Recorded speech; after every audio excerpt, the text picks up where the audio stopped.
Hi, my name is Dana Arnett, co-host of Wicked Marketing, along with my partner, Carlos Cepene. You can find more information about us and our business on LinkedIn, or if you have any questions, email us at info@wickedbionic.com. Subscribe to Wicked Marketing on Apple Podcasts and write an awesome review for us. We're also on iHeartRadio, Spotify, and Google Play. So today we're going to be talking about 3 of the tools that are available out there to help you with your marketing, in particular in the digital space. And the reason why some of these tools, even though they're super useful, are really relevant and cover things that you may not be thinking about. But Carlos, what's the best thing about these tools? They're free. Oh. So, yes. They're free web tools available to everybody, but not that many people know about them. Mm-hmm. And super, super helpful, I think, across the board with people with their websites and their competitors, understanding their competitors. Sure. So Dana loves these tools. I love these tools. They're so simple. Because she loves free stuff.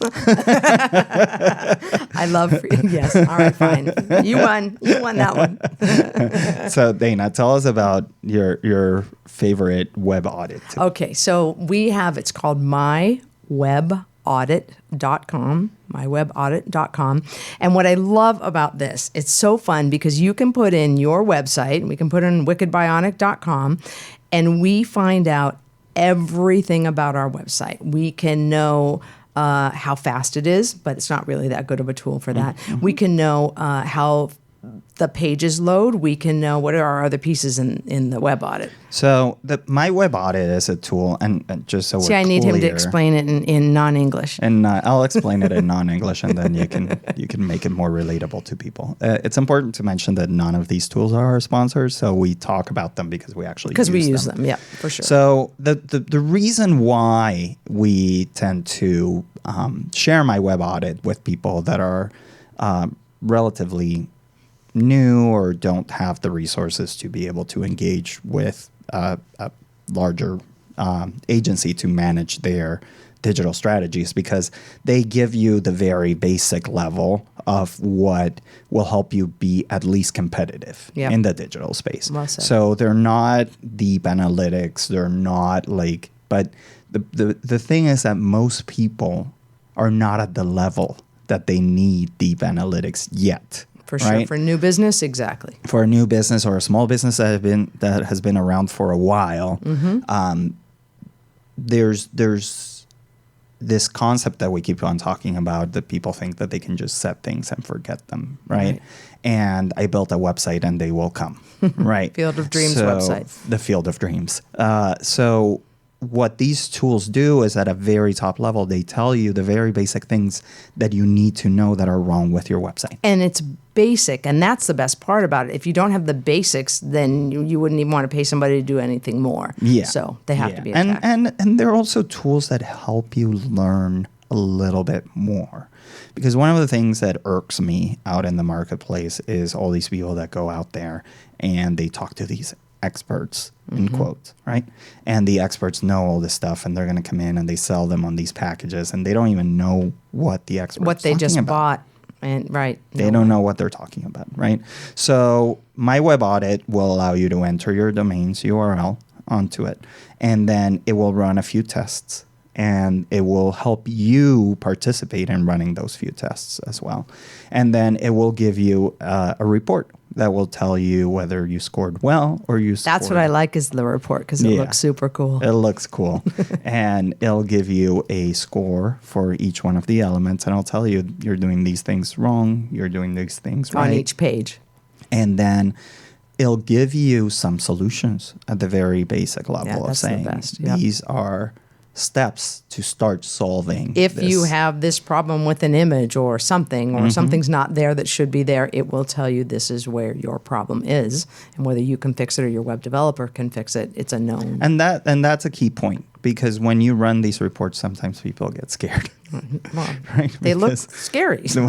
well, none. And if you know, you're not an if agency you get an like us? F, yeah, they grade it. And I kind of like that too because they grade it. But people get scared by it, right? If you get an F and you've paid all this money you've to just your web brought up developer, all your childhood issues when you were terrible in school, and so my web audit does cause a need for a therapist. Just saying. but it'll at least listen. There's nothing better than knowing, right? For sure. The unknown is what causes anxiety. So if you already know that you have an issue and that these are problems, just know that they're fixable.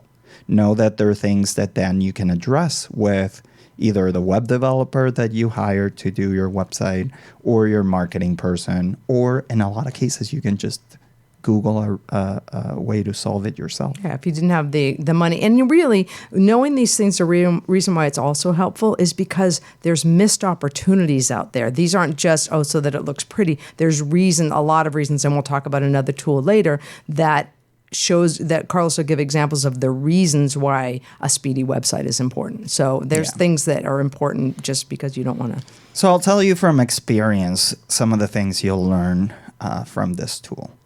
One of the things that you'll learn is that probably, because this is very common, the images on your website are not optimized, and they're large-sized images. Mm-hmm. And people think that all images, if you cut them to the same size and they're going to fit in the same spot on your website, they should be the same weight, right?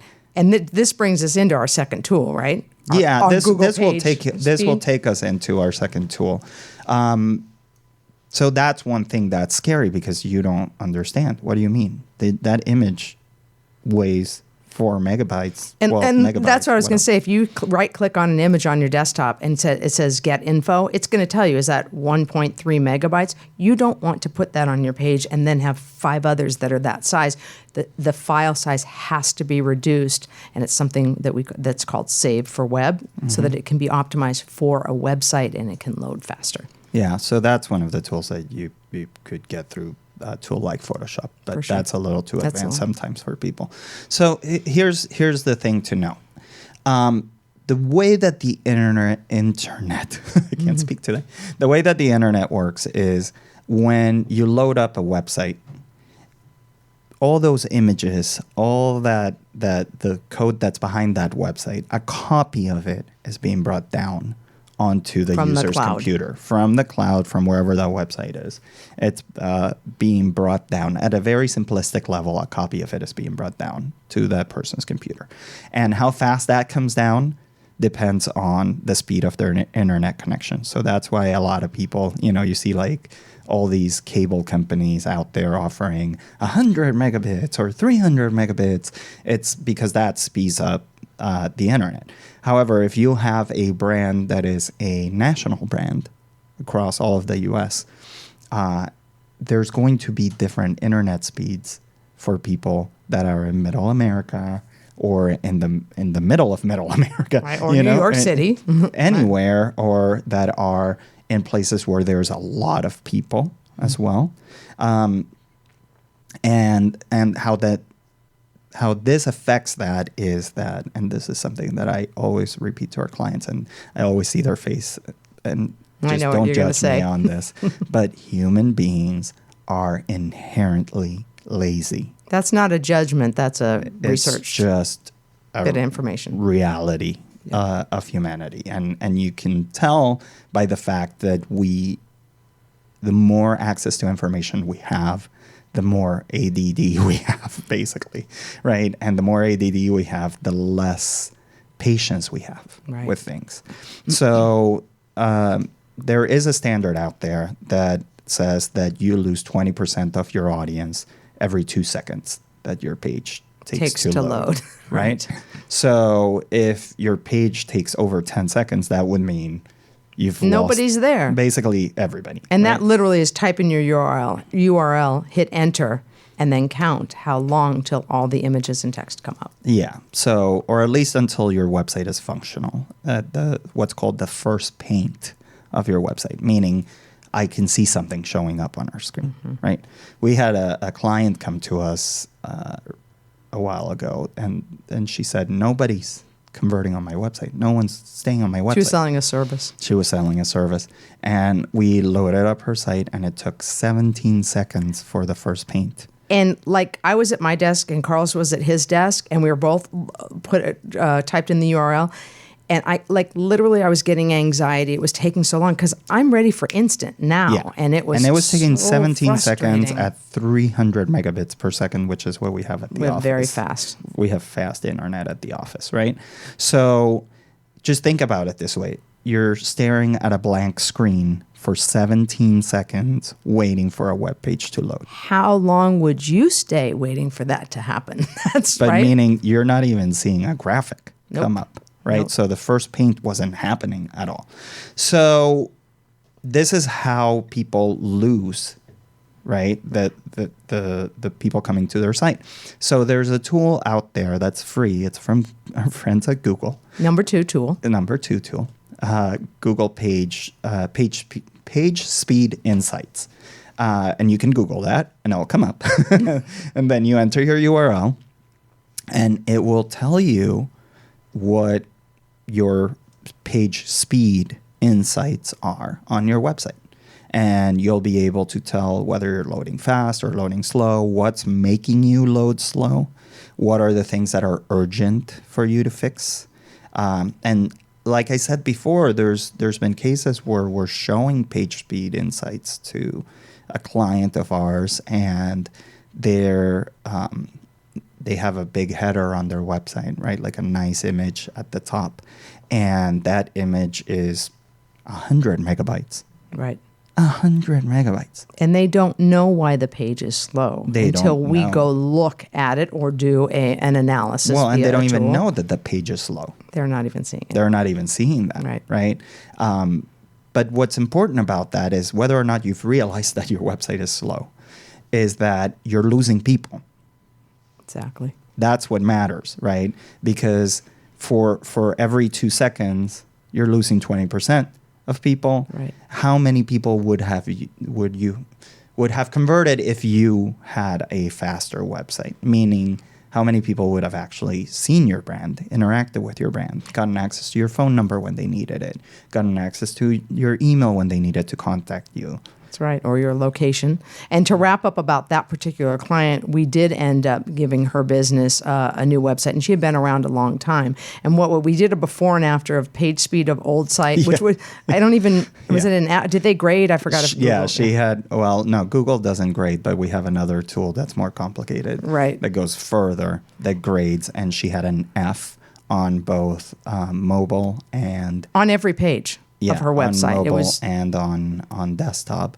Proud to And say, where did we take that? we got it to an A on both. Yep, and that And means, both. I mean, it loads like lightning. Yeah. So then the content is super important because you've got the person, you've got the eyeballs, and then as you work through the website, we track what people are doing, and we have driven a lot of business to that site. Yeah, so think about it this way. If you don't want to get overly complicated about it, the speeding up your website allows you to reach more people. The more people you reach, the more chance you have for them to interact with your brand. The more chance that you have for them to interact with your brand, the more chance you have to convert them, the more chance to have your brand in front of them, the more chance to drive brand recall, which is something we talked about early on in the podcasts, right? And that's really what's key here. That these tools are free, that these tools give you the tools to be able to have an intelligent conversation with someone that you're paying to help you optimize or improve your website. That these tools are tools that you can then go in and run again when That's what I was going to say. Exactly where I was going. Yeah. I was like, so you paid this person. You're like, I don't know if they did it because I can't see it. I mean, you could see something fast, but I can't see it. You run the tool again, and did it improve? If it didn't, you need to go back to your developer, your person that did it, and say, this doesn't seem to have made a difference. Yeah. And a lot of cases, there's going to be things that you can do, and there's going to be things that you need to improve that are harder to do. So let's be realistic about that. But again, every second that you shave off matters in that load time. And I do want to say the first thing just to look at in its most simple form after you do a test is what size are those images. That's the simplest thing that somebody can do. How big are those images? Because most of the flaw, if the code is good and the website's built well, it's the images that are weighing it down from loading in its simple form. So, Carlos, talk to us about SEMrush. Okay, so SEMrush is a tool that has been out there for a while, and that one helps you with your SEO, your search engine optimization. It's a tool that will give you a lot more probably information that you can digest. But what it will also give you is it will give you some insight into what keywords are being related out there on the internet to your brand, right? And also, how are you performing versus your competitors? And your competitors online are not always going to be who you think they are. That's right. So your competitors, when you have a brick and mortar and you have a very specific target, or you have a service, if you're a dentist, or you're providing any sort of service to people, you're going to say, okay, my competitor is the guy next door, right? If I'm a dentist, my competitor is the other dentist in my neighborhood. Or if there's 100 dentists in my neighborhood, the 100 dentists in my neighborhood. When you're on the web, your competitor could be a dentist that is on the other side of the country, right? And that's where you need to analyze whether the way that you've structured your website is functional for the market that you're after. If I am a dentist in Beverly Hills, I don't need people in New York looking at my dental office. I need people in the Los Angeles area looking at my dental office, right? So speaking about dentistry and crowns in general terms is what he's pointing to, is not going to get you those people, right? Speaking about your dental office in Los Angeles and how Los Angeles is your hometown and how you have so many clients in Beverly Hills and the best crowns in Beverly Hills are placed at your, I'm not saying he's exaggerating in a good way for a point. Yeah, just to make a point, right?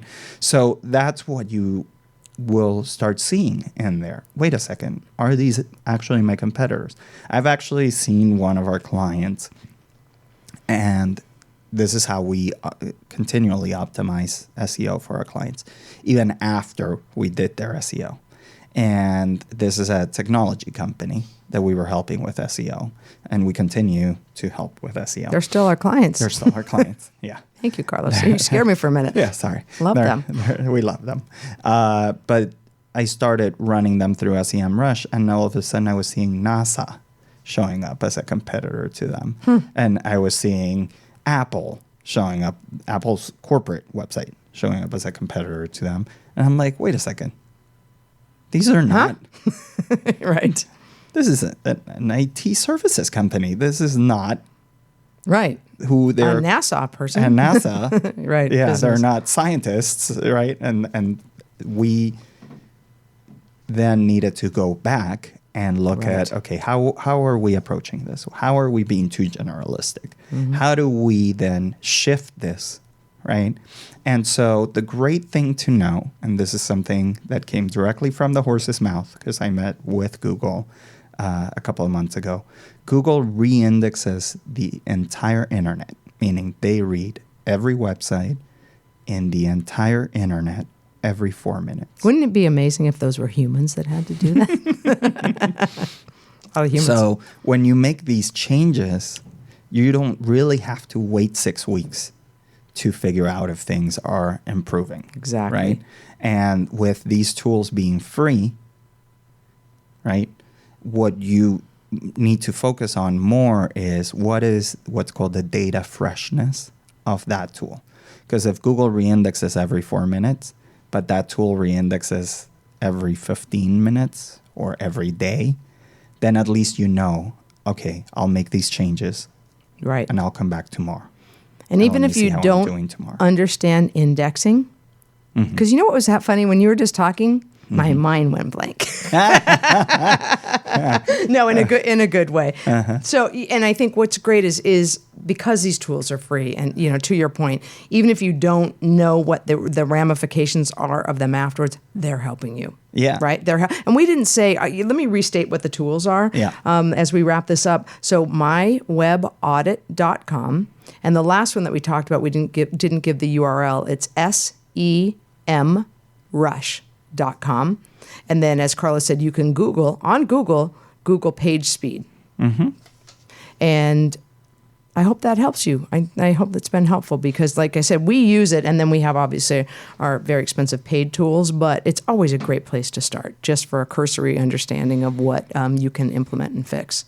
These small changes can truly make an impact, in particular when you're a smaller business or a mid-sized business, into how you perform and how much you convert and how much brand recall and recognition you drive. That's right. That's right. Thank you for listening today. Don't forget to subscribe to and share Wicked Marketing on Apple Podcasts and write an awesome review for us. We are also on iHeartRadio, Spotify, and Google Play. See you next time.